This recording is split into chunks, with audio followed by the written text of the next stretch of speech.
Thank you for watching the E for One Entertainment for One podcast.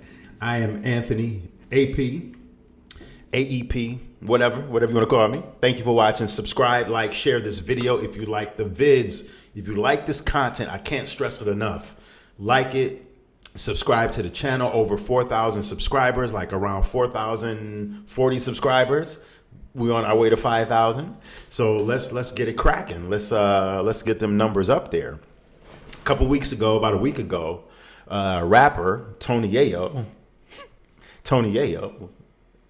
said that Biggie, the Notorious B.I.G, was a better storyteller, rapper, MC than Ice Cube. He's talking crazy. I'm just going to say it like that. I want to know what you have to think in the comment section. So let me know right now in the comment section, what do you feel about Tony Yayo's comments? If you pay attention to what's going on in music, hip hop, I'm pretty sure you heard about this. I just wanted to voice my 3 minutes on it. Tony Yayo's crazy. Tony Yayo, you are crazy as hell. First of all, Ice Cube wrote Eazy-E's lyrics on the early NWA projects before he left. Ice Cube is the ultimate storyteller. And I will say that because if it wasn't for Ice Cube, we wouldn't have some of the classic stories in hip hop. Where do you want to start? America's Most Wanted album, 1990. Who's the Mac? That song right there in 1990 taught me about macking. It taught me about how not to be a simp. And he was just basically telling you a story about how, not to get played by women out here financially. Who's the Mac? Is it that brother with the pimp hat thinking he can get any girl with a good rap? Or is it the chick that's getting the money from the players? The guys that think that they're players. Okay. Who's the Mac? I mean, we can go on and on and on. America's Most Wanted, that album, nothing but vivid imagery and paintings that Ice Cube was painting for us on that album. Kill at Will, the EP, Dead Homies. That song was about, listen, I'm not going to run down his discography. Okay, My Summer Vacation was a song that sticks out in my head the most about Ice Cube being a storyteller. That came out in 1991. Today Was a Good Day, the ultimate story about today being a good day. This is like one of those things to where it's just like New York bias is in full effect at certain times, at certain points in hip hop. Listen, I'm from New York, okay?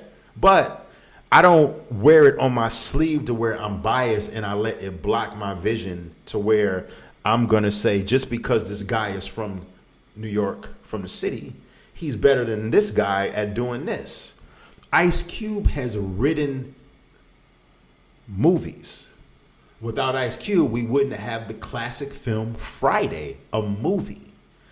So not only is Ice Cube rapper, lyricist who tells stories, but he's an actor, a director, and he writes scripts. The ultimate storyteller right there. Fridays 1, 2, and 3. Are we there yet? I can go on and on and on.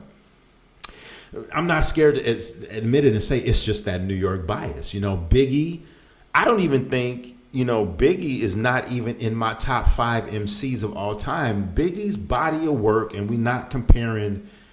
People want to say, well, we're talking about storytelling, and Biggie had I Got a Story to Tell, and he had Today's Agenda, Ends Bleed, Biggie's body of work was not big enough to get in the arena with the likes of Ice Cube, Ice-T, Snoop Dogg. I'm sorry, Tupac. Biggie only has 2 albums. 2 great albums, 2 classic albums, but 2 albums right there is not enough to go up against an artist like Ice Cube, who has 35, almost 35 years worth of a catalog out on display.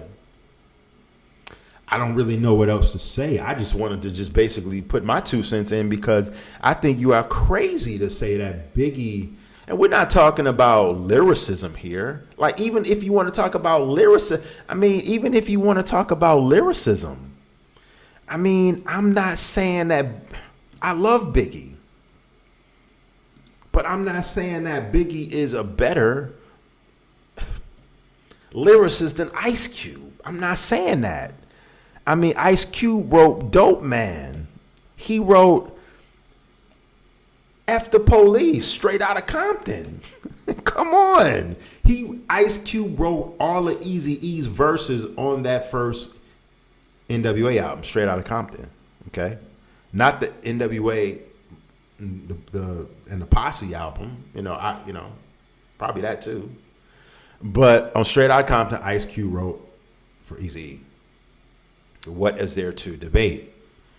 Once again, that is that New York bias, and I'm not scared to admit that New Yorkers, we have a bias when it comes to hip hop. But I am not biased. I call it for what it is. I legitimately see something, and I just call it for what it is. Biggie was a dope MC, top 15, top 10. Biggie is in my top 10 lyricists of all time, not my top 5. I want to know what you got to think about it because I'm trying to literally process some more things I can say in my head. But at the end of the day, yeah, it's all based off of opinion here. But Ice Cube and Biggie, no. How? Don't get me wrong. Biggie got classics, but and we're gonna turn this into a versus here. But if we putting Life After Death and Ready to Die up against Ice Cube's best top songs, I'm going with Ice Cube all day. It's no doubt about that. Like, no, you know how we do it.